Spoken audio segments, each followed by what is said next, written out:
അധികം കാത്തിരുന്ന ആ വാക്കുകളിലേക്ക് നമ്മൾ കിടക്കുകയാണ്.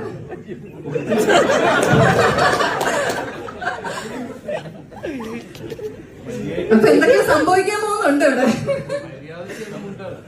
എല്ലാരും റെഡിയല്ലേ? റെഡിയല്ലേ?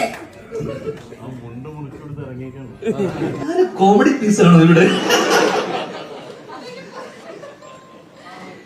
മെയിൻ ആൾക്കാരെ ലാസ്റ്റാ വിളിക്കുക. സാധാരണ അങ്ങനെയല്ലേ പതിവ്. നേരത്തെ വന്നല്ലോ.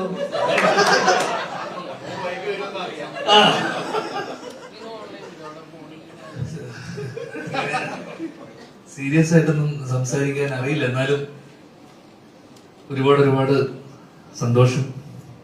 ചുളുവിലൊരു ഹിറ്റ് കിട്ടി.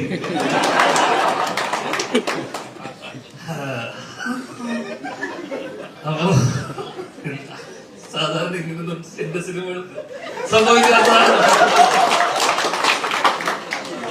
അതൊരു അത്ഭുതമാണ്.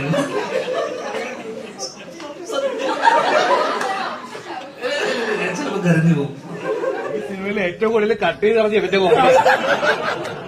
അതെല്ലാരും ശ്രദ്ധിക്കണേ. അത് ഞങ്ങള് ഡിലേറ്റഡ് സീൻ എന്ന് പറഞ്ഞ് പുറത്തു വിടും. അങ്ങനെയല്ലോ സിദ്ദിഖ് പറഞ്ഞ നിങ്ങളുടെ കുറച്ച് കോമഡി കട്ടായി പോയിട്ടുണ്ടെന്ന്. അതിന്റെ കൂടെ ഇത്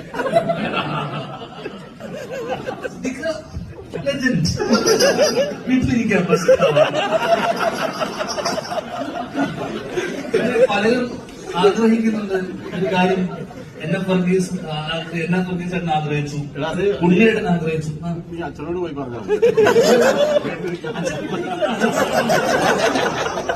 കൂടെ ഇരിക്കാൻ. സിദ്ദിഖും ദിലീപേട്ടനും കൂടെ ചർച്ചയാണ്. എടാ ഇത് പഴയ കാലഘട്ടത്തിലെ ആൾക്കാരാണ്. ഇവരുടെ കോമഡി അപ്പൊ എനിക്കാണെങ്കിൽ ഇവരുടെ കോമഡി മനസ്സിലാകുന്നില്ല. ഇവര് രണ്ടുപേരും മാറി മാറി ചിരിക്കുന്നുണ്ട്. അപ്പൊ ഷാരിസ് വന്നിട്ട് പറയും ഇവിടെ അത് വേണ്ട കേട്ടോ. ഇവര് രണ്ടുപേരും ചിരിച്ചു മറന്നതിന് ശേഷം ഷാരിസ് വന്നിട്ട് അത് വേണ്ട കേട്ടോ. ചിന്തിക്കുന്ന ഈ കാലത്ത് ഇവരെന്താണ് ഈ കോമഡി മനസ്സിലാവാത്ത? കാലം മാറി, പഴയ സാധനമൊക്കെ വേണ്ട.